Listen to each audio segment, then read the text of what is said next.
네, 오늘 3부 예배인 성도들에게 우리 찬양의 고백처럼요, 모든 삶이 새로워지길 간절히 바랍니다.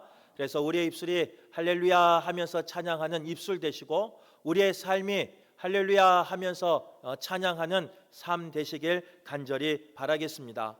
이제 오늘 말씀은요, 누가복음 6장의 말씀인데, 지난주에 보았던 누가복음 5장 후반부 말씀과 이어서 볼 수 있는 말씀입니다. 물론 주석학자마다 이 본문을 따로 보는 본문도 있고, 또 오늘 읽었던 본문도 두 가지 사건이지만 따로 보는 주석학자들도 있습니다. 하지만 26년 사순절을 보내고 있는 우리에게는요, 5장의 후반부의 말씀이 6장의 전반부의 두 사건의 말씀이 계속해서 이어지는 말씀이에요.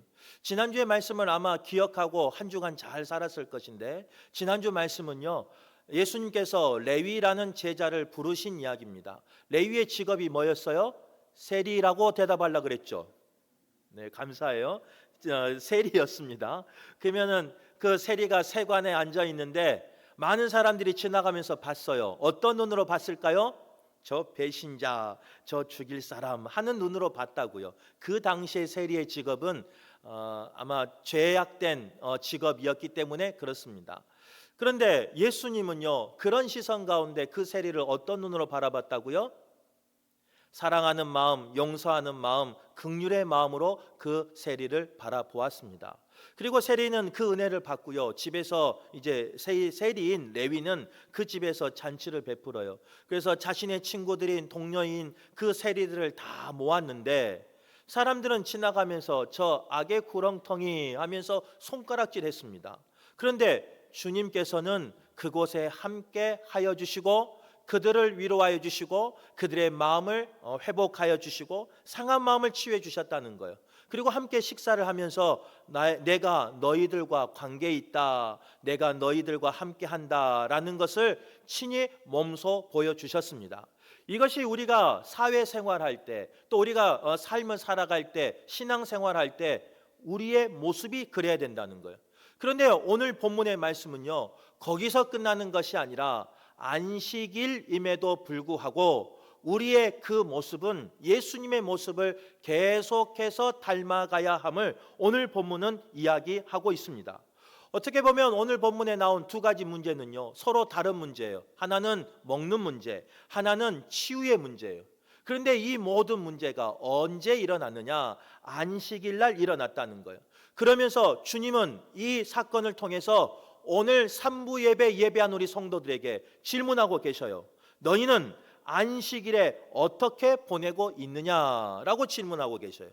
이것을 지난주 설교와 조금 이어서 다시 깊이 들어가서 질문하면, 너희는 안식일에 사람을 어떻게 보고 있느냐라는 질문으로 연관 지을 수 있습니다. 같은 장소에 있어도 보는 것이 다를 수 있어요. 같이 예배함에도 생각과 또 판단이 다를 수도 있습니다. 같은 말씀을 들어도 어떤 사람에게는 은혜의 말씀으로, 어떤 사람에게는 회복의 말씀으로, 어떤 사람에게는 치유의 말씀으로, 위로의 말씀으로 들리기도 하지만, 어떤 사람에게는 잘하는가 보자 하면서 판단하는 말씀이 되기도 한다는 거예요.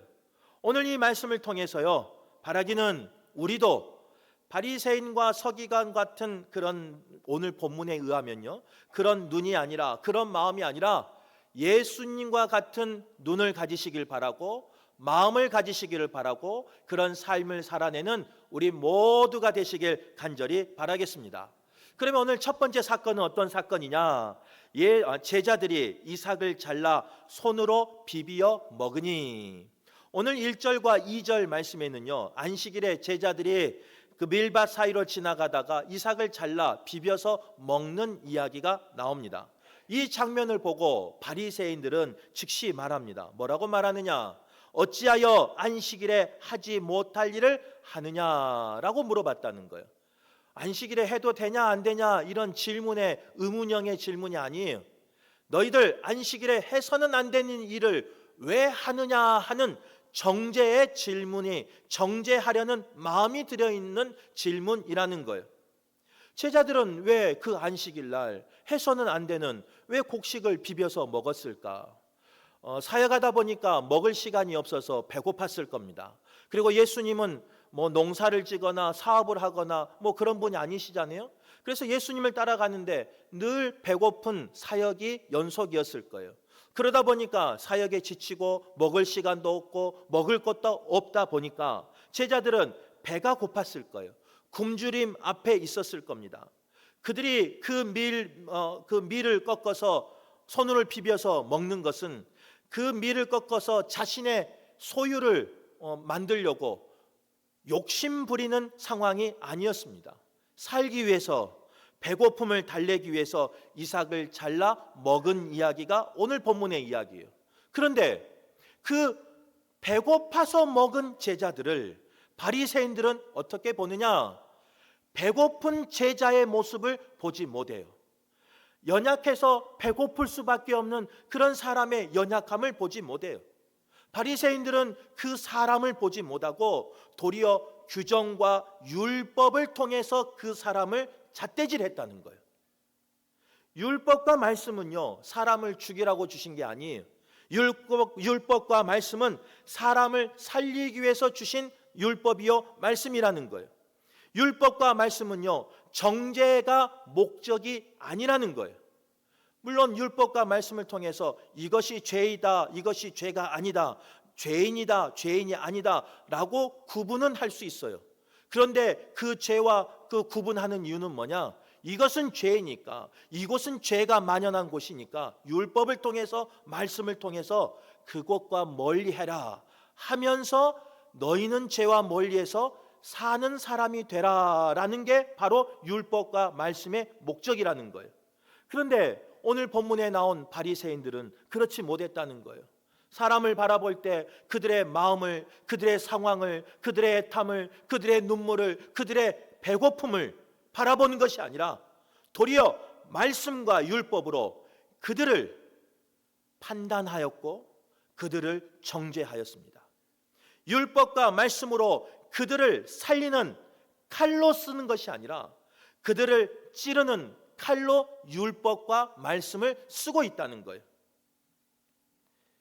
누군가 넘어졌을 때, 누군가 흔들릴 때가 있습니다. 그럴 때 우리는요, 쉽게 판단해버리고 쉽게 정죄해버릴 때가 있어요. 그 사람의 아픔을, 그 사람의 상황을 이해하지 못하고 그 사람이 왜 그럴까, 그 눈물을 함께 공감하지 못하고 내 기준에, 내 율법에, 내 말씀의 기준에 따라서 누군가를 정죄해버리고 누군가를 판단해버리고 누군가와 나는 선을 그어버린 사람이 있어요. 너는 틀리다, 나는 맞다, 옳다라고 말해버릴 때가 있다는 거예요. 그런 우리에게 오늘 본문의 말씀은요, 그렇지 않다는 거예요. 주님처럼 그들을 바라볼 때 그들의 배고픔을 바라볼 수 있어야 돼요. 그들의 연약함을 바라볼 수 있어야 돼요. 안식일이 왜 있는지, 안식일이 사람을 위해서 있다는 것을 주님처럼 고백할 수 있어야 돼요. 오늘 예배한 우리 모두가요, 그런 눈을, 그런 마음을 가지는 성도 되시길 간절히 바랍니다. 오늘 새벽에 우리 장로님께서요, 이제 새벽 기도 저희가 사순절 기도회를 하고 있잖아요. 우리 장로님이 기도했어요. 교회 안에 아이들의 소리가, 울음소리가 끊어지지 않도록 세상에 몇 시간 만에 기도 응답을 받잖아요. 교회 안에 3부 예배 2부까지는 안 받았어요. 근데 3부 예배 때 그 울음소리가 아니죠. 찬양하는 소리가 끊이지 않으니까 얼마나 좋아요. 그런데 이 이야기를, 이 아이의 울음소리를 누군가는 기쁨으로, 찬양으로, 새 생명이 태어남으로, 우리의 고백으로, 나의 기쁨으로 내 가족처럼 받아들이는 분이 있어요. 이제 부모님이 앞에 계시는데요, 또 우리 부부가 있는데요, 그 성도님은 뒷모습만 보니까 몰라요. 앞에서 보는 저는요, 꿀이 이런 꿀이 없어요. 뭐 석청, 아이고, 부모님이 바라보는 눈, 부모가 바라보는 눈, 아유, 거기에 안 돼요. 그냥 예뻐서 우는 게 예쁠까요, 안 예쁠까요? 부모에게는 이보다 예쁜 게 없어요. 그렇게 예뻐요.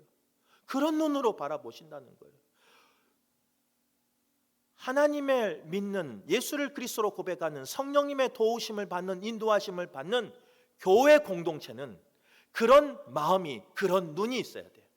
혹 아이가 예배 시간에 찬양을 해도, 아이 나름대로 찬양을 해도 예쁘게 봐주고 기쁨으로 고백하는 그런 교회가 되어야 돼요. 근데 똑같은 그 아이의 소리를 들으면서도 누군가는 내가 하나님 앞에 나가는 게 방해됐다라고 생각하는 분도 있을 수 있어요. 그런 우리에게 오늘 본문의 말씀은요, 그렇지 않다는 거예요. 주님은 그들의 마음을 보시고 그들을 긍휼히 봐주시고 그들의 상황을 봐주시고 그들을 이해하시고 공감하신 분이 누구시냐? 바로 주님이라는 거예요. 오늘 예배한 우리 모두가, 사순절을 보내고 있는 우리 모두가 그 마음을 회복하시길 간절히 바라겠습니다. 생명을 죽이기 위한 존재가 아니라 생명을 살리기 위해 주어진 것임을 기억하는, 그리고 그렇게 쓰임받는 저와 여러분 되시길 간절히 바라겠습니다. 정죄보다 회복이 있는 교회가 되길 바라고, 형식보다 생명을 살리는 교회가 되길 바라고, 규정보다 사랑을 이야기하는 교회가 되길 간절히 바라겠습니다. 그래서 누군가의 그 허기짐을 볼 수 있어야 돼요. 사랑의 허기짐을 볼 수 있어야 되고, 삶의 허기짐을 볼 수 있어야 되고, 믿음의 허기짐을 볼 수 있어야 돼요. 그리고 그 아픔을 함께 나누는 우리 모두가 되시길 바라겠습니다.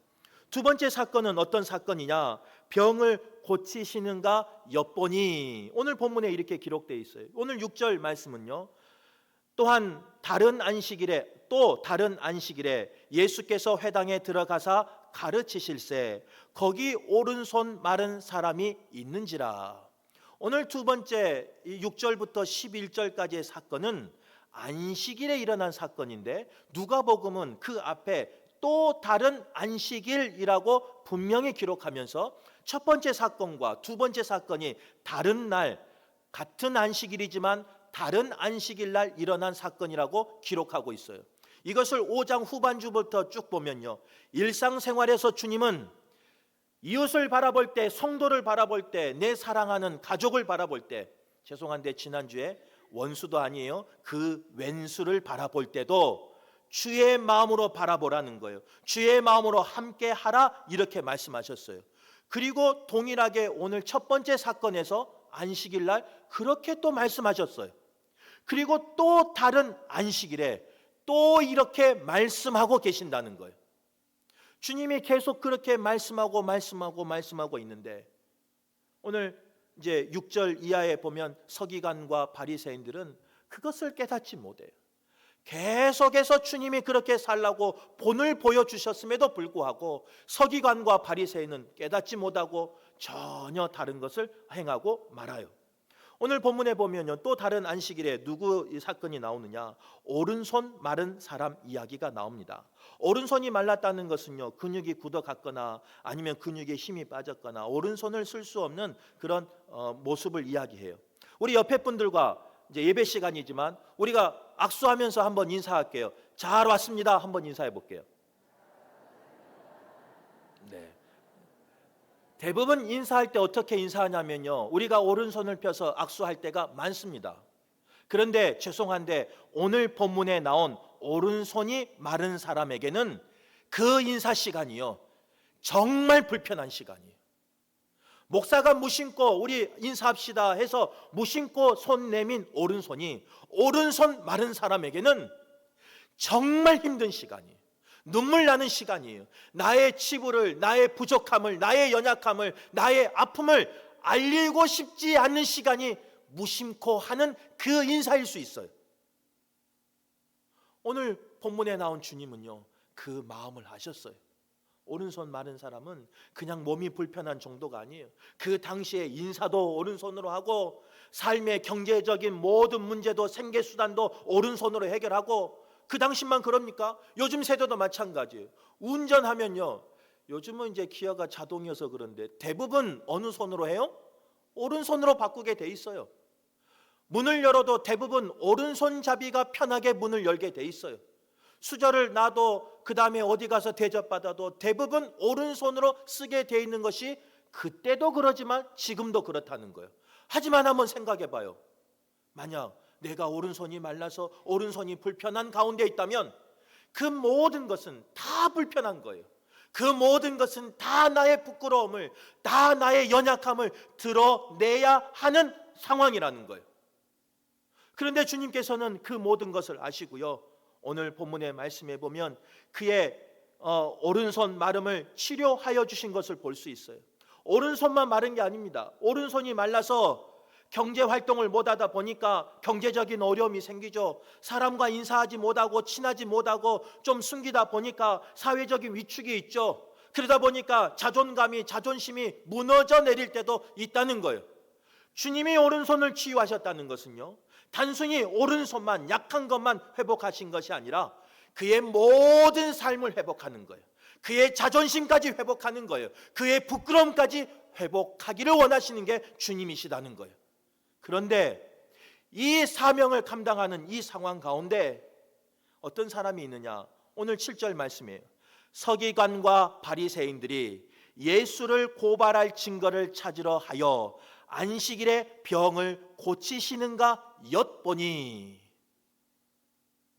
주님이, 능력의 주님이, 고칠 수 있는 주님이 여기 계셔요. 그리고 연약한 자가 여기 있어요. 어떻게 해야 돼요? 주님, 그 연약한 자를 한 번만 만져주십시오. 그 연약한 자를 불쌍히 여겨 주옵소서. 안타깝게 여겨 주옵소서. 주님, 이번이 마지막 기회인 줄 모르는데 주님, 그에게 안수하시고 그에게 명령하시고 그에게 말씀을 선포하여 주셔서 그 연약함을, 그 눈물을 회복하여 주옵소서. 이것이 성도가 가져야 할 마음 아닙니까? 연약한 사람이 있고 치유하실 주님이 있으면 어떻게 해서든 주님 앞에, 지난주에 말한 것처럼 중풍병자를 지붕을 뜯어서라도 내려서 주님 앞에 보내서 고치기를 원하는, 그것이 우리 성도들의 마음이 돼야 돼요. 그런데 오늘 7절 말씀에 서기관과 바리새인들이 예수를 고발할 증거를 찾으려 하여 안식일에 병을 고치시는가 엿보니, 주님 앞에 부탁하고 주님 앞에 간절히 원하고 주님 앞에 살려달라고, 주님 앞에 이 영혼을 불쌍히 여겨달라고, 주님 앞에 한 번의 치유의 은혜를 베풀어달라고 간절히 기도해야 되는 그 순간에 주님이 고치는가 보자 하고 엿보고 있어요. 고치기만 해봐라, 내가 종교법으로 율법으로 정죄해버리겠다, 고발해버리겠다, 그 마음으로 보고 있다는 거예요. 그런 우리에게 오늘 본문의 말씀은요, 주의 마음을 회복하라 이렇게 말씀하고 있는 거예요. 주의 그 긍휼의 마음, 용서의 마음, 사랑의 마음을 회복하라 이렇게 말씀하고 있다는 거예요. 한번 생각해 보여요. 그 얼마나 귀한 자리입니까? 그 능력이 행할 수 있는 귀한 자리인데 세상에 고치는가 엿보니, 무서운 장면이에요. 무서운 이야기예요. 사람의 회복에는 관심이 없어요. 사람의 눈물에는 관심이 없어요. 사람의 무너진 삶에는, 애타는 삶에는 관심이 없어요. 오로지 내가 알고 있는 진리, 오로지 내가 알고 있는 율법, 오로지 내가 경험한 그 신앙만 관심이 있어요. 사람을 사람으로 보지 않고요, 내 주장과 내 감정과 내 판단을 위한 도구로 바라보고 있다는 거예요. 병든 사람이죠. 영적으로 병든 사람이죠.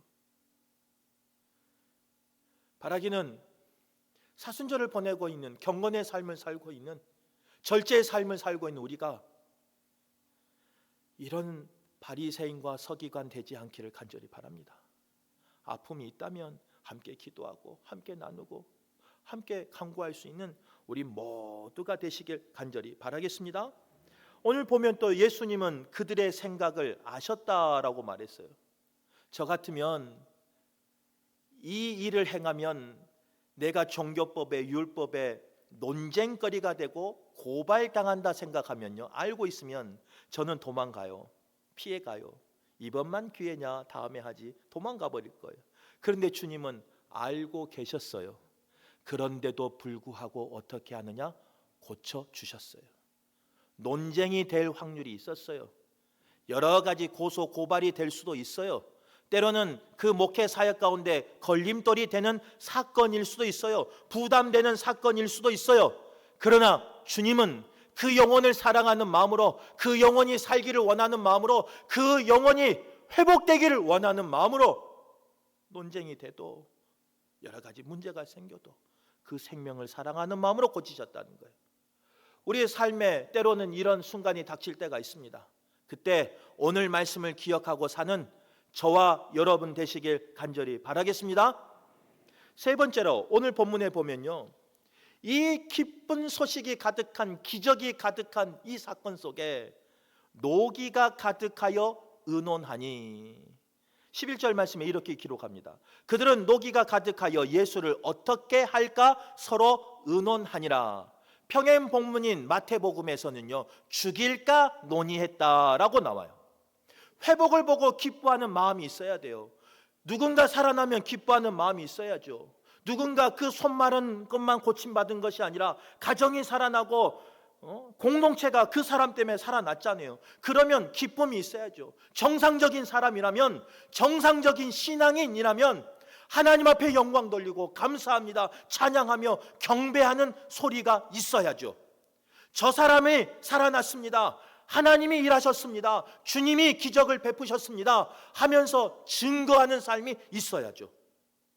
그런데 오늘 본문은 충격적으로 뭐라고 말하느냐, 그들은 노기가 가득하여 예수를 어떻게 할까 서로 의논하니라.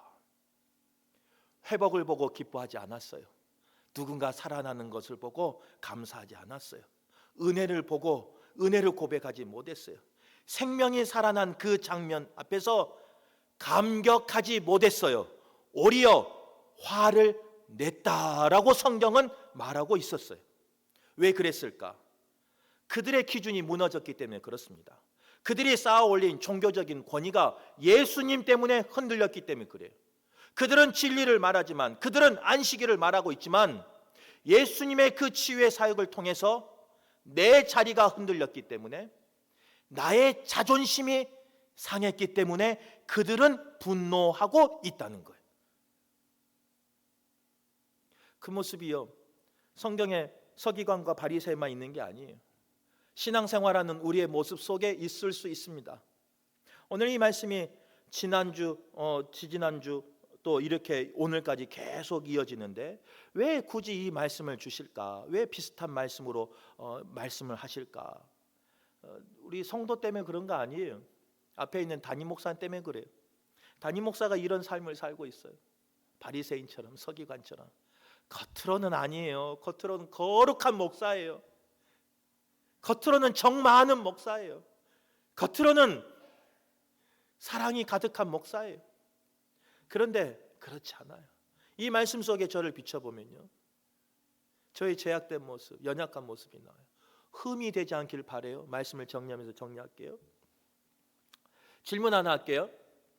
앞에 있는 담임 목사는 우리 성도님들이, 부목사님들, 우리 직원들한테 잘해주면 좋아할까요? 안 좋아할까요? 찬양대는 대답을 안 하네요. 2부 때는 찬양대만 대답하더니. 좋아하는 목사 되기를 간절히 바랍니다. 그런데 죄송한데 한번 우리 돌아봐요. 저의 세워진 기준에 맞으면, 저의 세워진 신앙 기준, 율법 기준, 말씀의 기준에 맞았을 때 잘해주면 박수치고 환호해요. 기뻐요. 근데 만약 저의 기준에 맞지 않는데, 저의 목회관에 맞지 않는데, 제가 세운 어떤 틀에 맞지 않는데 잘해주면 어쩔까요? 좋아할까요? 새 가족도 왔는데 한 분만 네 그러시네.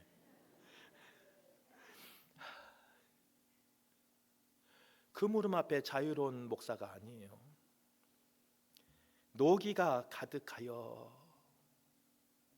내 기준에 맞으면 칭찬하고 함께 가는데, 내 기준에, 내 방식에 안 맞으면 노기가 가득하여 죽일까를 의논하는 사람이 성경에는 서기관과 바리새인으로 기록하고 있지만, 이 시대에는 앞에 있는 목사가 그럴 때가 있습니다. 연약한 모습이죠. 부족한 모습이죠. 들키지 않을 뿐이지 있습니다. 근데 참 안타까운 사실은 뭐냐? 그 모습이 저에게만 보이는 게 아니다는 거예요. 그 모습이 신앙생활하고 있는 우리에게 보일 때가 있다는 거예요. 성경에 기록된 노기가 가득하여 의논하니 병을 고치는가 엿보니 이삭을 잘라 손으로 비비어 먹은 것을 보니 그 사람이 성경에만 있는 게 아니라는 거예요.